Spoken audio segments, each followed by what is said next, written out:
আমি আপনাকে গ্যারেন্টি দিয়ে বলতে পারি স্ক্রিনে দেখানো এই ফলটার নাম এখনকার স্কুল কলেজে পড়ুয়া অধিকাংশ ছেলেমেয়ে হয়তো সঠিকভাবে বলতেই পারবে না, অনেকে চিনেও না। এই ফলের ইংরেজি নামের সাথে বানরের একটা সম্পর্ক আছে। হয়তোবা 90 দশকে জন্মগ্রহণ করা আমরাই শেষ জেনারেশন যারা এই ফলগুলোর মজা পেয়েছি, কদর করেছি। আমাদের সামনে জেনারেশন থেকে হয়তোবা ফলগুলো চিরতরে বাংলাদেশ থেকে হারিয়ে যাবে। কি ধরতে পেরেছেন এই ফলের নাম কি? যদি ধরতে পেরে থাকেন তাহলে আপনার এলাকায় এটাকে কি নামে ডাকে সেটা কমেন্ট বক্সে লিখেই ফেলুন। এটা এমন এক ফল যেটা বর্তমানে অনেক সময় সিজনেও আপনি টাকা দিয়ে চাইলেও কিনতে পাবেন না, হাট বাজারে খুঁজেও পাবেন না। বলছি টক মিষ্টি অতি সুস্বাদু ফল ডেউয়ার কথা। অনেকে ডাকে বন কাঁঠাল, বত্তা, ইংরেজিতে নাম মাংকি জ্যাক বা বানর ফল। অনেকের কাছে এটা লকুচ কিংবা ডেহুয়া নামেও পরিচিত। দেখতে একটা ছোটোখাটো কাঁঠালের মতো, আসলে এটা কাঁঠালেরই একটা ভাই, তবে টক মিষ্টি ভাই। যারা এই ফল চিনেন তাদের কাছে এই ফলের কদর ফলের রাজা আমের থেকেও কোনো অংশে কম না। ওই যে চিনলে বুঝ পাতা, না চিনলে তেজপাতা। আমি কোনো ফুড রিভিউয়ার নই, একজন সাধারণ ফুড লাভার। এই ফলের সঠিক রিভিউ দিতে না পারি, তবে আপনাদেরকে বানিয়ে দেখাতে পারি যেন আপনারা হাইব্রিড ফলের ভিড়ে এই সুস্বাদু ফলকে ভুলে না যান। রাস্তাঘাটে কোনো এক বৃদ্ধ চাচার ঝুড়িতে হয়তোবা হঠাৎ করে এই বন ফলের দেখা আপনি পেতে পারেন। আমিও দেখা মাত্র চাচার কাছে যতটুকু ফল পেয়েছিলাম সবটুকুই কিনে নিই। ফল ভেদে মান অনুযায়ী এর দাম 40 থেকে 80 টাকার মাঝেই প্রতি কেজি হয়ে থাকে। দেরি না করে চলুন দেখে নিই কীভাবে এই ফল মজা করে খাওয়া যায়। প্রথমে শুকনো মরিচ একটা তাওয়ায় ভালো করে ভেজে নিয়ে পোড়া পোড়া করে নিন, চাইলে বরাবর পুড়িয়েও নিতে পারেন।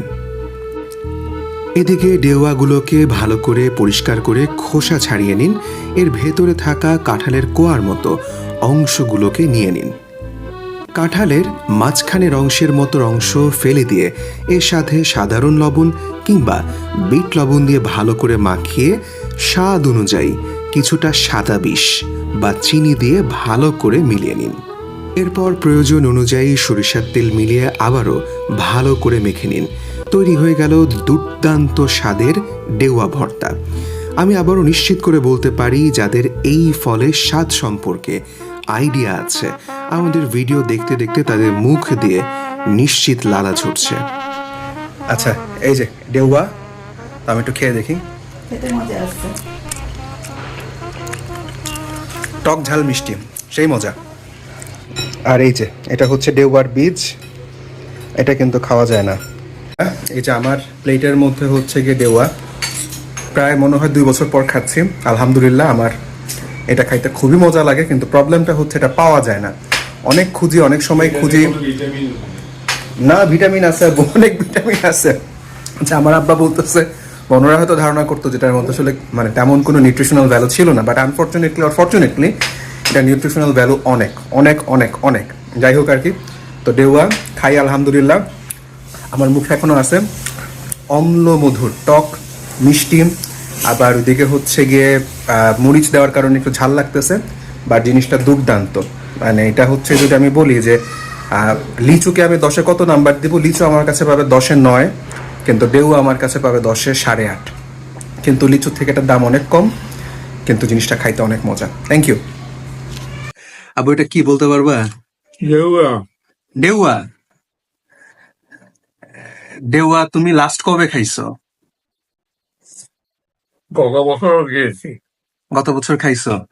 এখন ঢাকায় তো এই জিনিসের কেজি সময় বুঝে 50 টাকাও হয়, 150 টাকাও কেজি হয়ে যায়।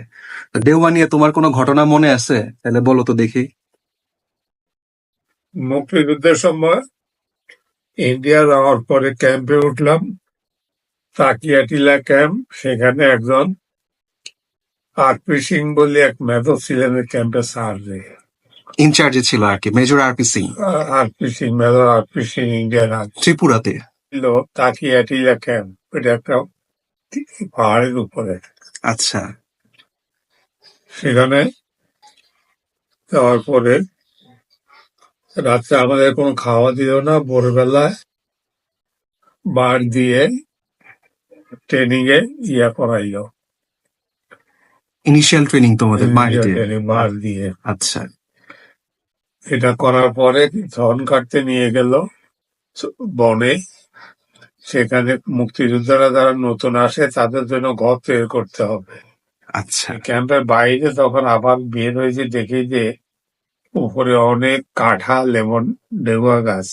আর ওই দেশে বিশেষ করে ওই ক্যাম্পের আশেপাশে যে ডেগুয়া গাছ ছিল, বড় প্রচুর ডেগুয়া গাছ ছিল। আচ্ছা। সেই ডেগুয়া তারা খাওয়ার মতো লোকজন ছিল না। আমি প্রথমে আমার সাথে আমাদের ক্যাম্পে বরাকত, আবুল হাসেম আর একটা ছিল শফিক। জি আবু। তাদেরকে দেখি, তাদেরকে নিয়ে গিয়ে বললাম যে এখান থেকে ডেগুয়া খাইতে পারো। তো আমরা মাটির থেকে খুন করি করে গাছের থেকে নিচে পড়ি, এটা ফেটে যাইতো। ওখান থেকে অনেক মিষ্টি ডেগুয়া।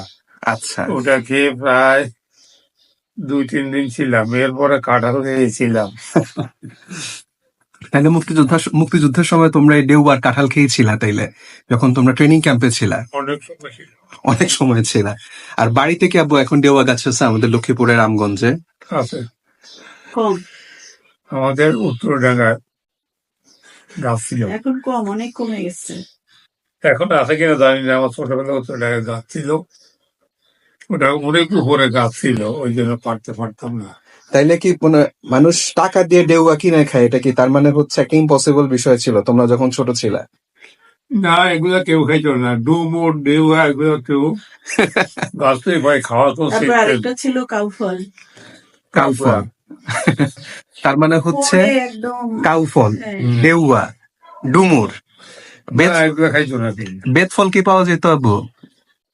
ডেউয়া না, বেতফল। বেতফল লক্ষ্মীপুরে কি পাওয়া যেত? বেতফল না। এটা আবার ময়মনসিংহের দিকে পাওয়া যায় মনে হয়। খাইতে কেমন আব্বু এটা? এটা তো এখন মজা করে তোমরা মুখ বানাইছে।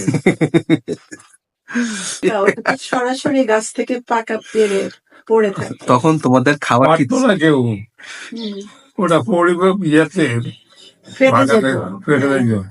ওখান থেকে আমরা ফেটে পড়ে থাকতো। টোয়াই খাইছি। না, আসল কাহিনী কি আবু? কাঁঠাল কিনে খেয়েছি আমি। কাঁঠাল কিনে খাইছো? কাঁঠালের দাম কয় টাকা ছিল আবু, বা কিরকম দাম দিয়ে খাইছিলা? 1 রুপি দিয়ে 1 টাকা দিয়ে একটা কাঁঠাল কিনে 5 জনে খাই কিছু পারতো না। এত বড় কাঁঠাল। এত বড় কাঁঠাল 1 রুপিতে? বনের ভিতরে, বনের যারা বার করে, বিশেষ করে মহিলারা, একবার সরু একটা লোক হাঁটার মতো নিয়েছিল, পথ ছিল বনের ভিতর ওইখানে। হ্যাঁ, ওইখানে থাকতো, ওইখানে বসতো আর কাঁঠাল কাটিয়ে এখান থেকে বাইর করতো, তো ওরাই বিক্রি করতো, ওদের কাছ থেকে কিনে গিয়েছি। আচ্ছা এখন তো বিলুপ্ত প্রায়, যার জন্য পাওয়া যাচ্ছে না, কচি থাকতেই পেরে পেরে ফেলে। ফেলতেছে দেখা যায়। হ্যাঁ, যাক, থ্যাংক ইউ আব্বু, তোমার কাছ থেকে একটা গল্প শুনলাম, সত্য ঘটনা শুনলাম আর জানলাম আর কি। আমাদের তো ডেউয়া খাইতে অনেক মজা লাগে, কিন্তু এখন পাওয়া যায় না, এটাই প্রবলেম। আচ্ছা, থ্যাংক ইউ আব্বু, থ্যাংক ইউ।